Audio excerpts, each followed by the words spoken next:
मेघालय सरकार के power minister और CNRD मिनिस्टर और फुलबारी कॉन्स्टिट्यूंसी के MLA श्री A.T. मंडल जी,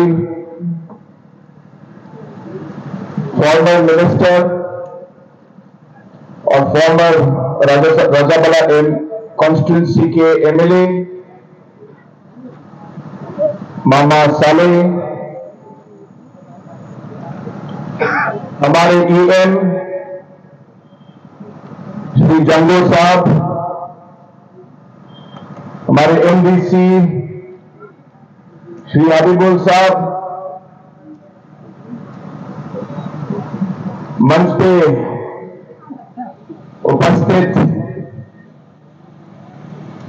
राजाबाला ब्लॉक के NPP के प्रेसिडेंट श्री मैक्सो साहब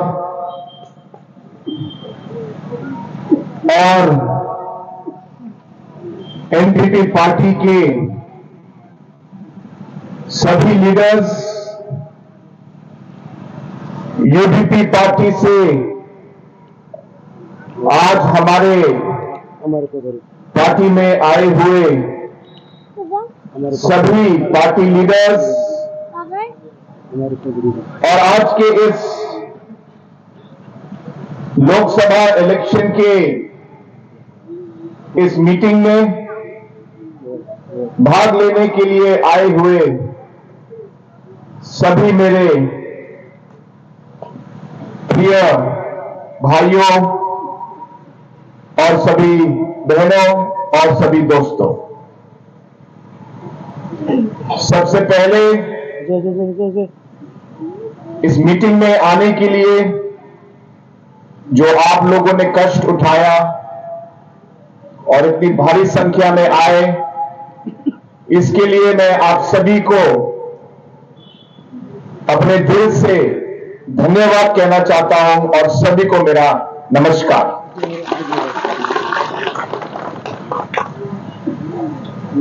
काफी देर हो चुका है, मैं भी पिछले 10 दिनों से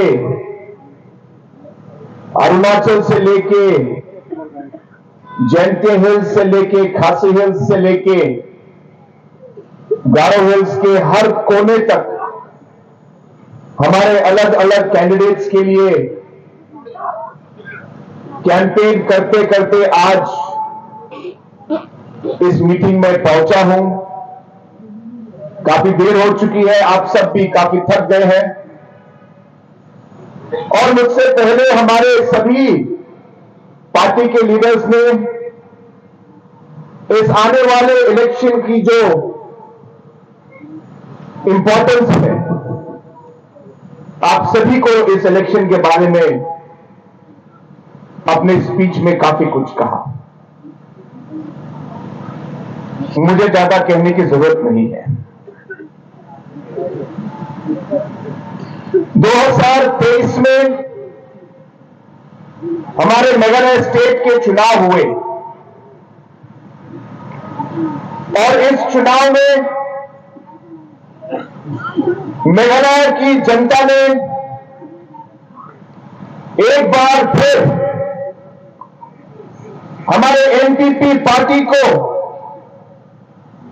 इस स्टेट के लोगों के लिए सेवा करने के लिए एक और मौका दिया। मेघालय की जनता ने एक बार फिर हमारी पार्टी नेशनल पीपल्स पार्टी के ऊपर भरोसा किया, हमारे लीडरशिप के ऊपर भरोसा किया और जितने सीट हमें 2018 इलेक्शन में मिले थे, उन सीटों से कई गुना ज्यादा हमें 2023 इलेक्शन में मिले। और मेरे ख्याल से मेघालय और गारो हिल्स के इतिहास में पहली बार कोई भी पॉलिटिकल पार्टी को 18 18 सीट शायद ही मिले हो, लेकिन ये हमारी पार्टी एनपीपी को 2023 के इलेक्शन में हमारी गारो हिल्स की जनता ने एनपीपी को ये वोट दिया और 18 रिकॉर्ड 18 सीट एमएलए गारो हिल्स से दिए। और इसके लिए मैं गारो हिल्स के लोगों को धन्यवाद कहना चाहता हूं कि आप लोगों ने एक बार फिर आप लोगों की सेवा करने के लिए और स्टेट के लिए काम करने के लिए आप लोगों ने हमें एक बार फिर चुना। हां, मुझे अफसोस है, एक तरीके से दुख भी है कि राजावाला कॉन्स्टिट्यूंसी में और दादनगरी कॉन्स्टिट्यूंसी में बहुत कम वोटों से 10 या 15 वोट से दोनों राजावाला और दादनगरी कॉन्स्टिट्यूंसी में हम लोग हार गए, नहीं तो हमारे 20 सीट होते गारो हिल्स से। जैसे आप लोगों ने, और ये जो हुआ इस चुनाव में, इसकी वजह से मुझे मालूम है कि बहुत राजावाला के लोगों को भी दुख हुआ होगा, क्योंकि बहुत कम वोटों से हारे। लेकिन इलेक्शन में हार जीत होती रहती है और इसलिए भारत के हमारे कॉन्स्टिट्यूशन के बेसिस पर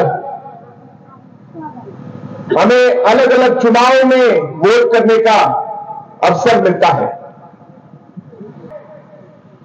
लेकिन दोस्तों, आप सभी को एक बार फिर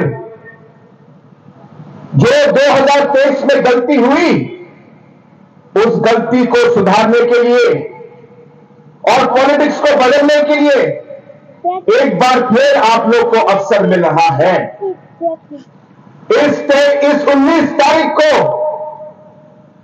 अगर आपने भारी बहुमत से हमारे कैंडिडेट मैडम अगाथा के सांगमा को, जो एनपीपी पार्टी की उम्मीदवार है, उन्हें आपने जिताया, तो जो भी गलती एमएलए इलेक्शन में हो गई, उस सबको माफ करके, उस सबको भूल के मैं चाहूंगा कि हम लोग एक नए रास्ते में, एक नई सोच से हम लोग राजावाला कॉन्स्टिट्यूंसी के लिए काम शुरू करें और आपके लिए जो डेवलपमेंट आपको मिलना चाहिए, वो डेवलपमेंट हम सब एक साथ मिलकर आपके लिए लेके आए।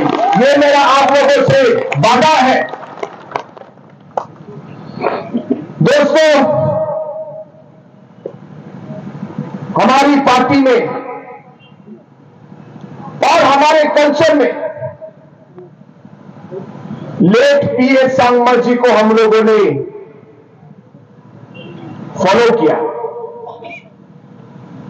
जो रास्ता पीए सांगमा जी ने हमें सिखाया, उस रास्ते पे चल के हम लोगों ने राजनीति की है। और पीए सांगमा जी ने हमें हरदम सिखाया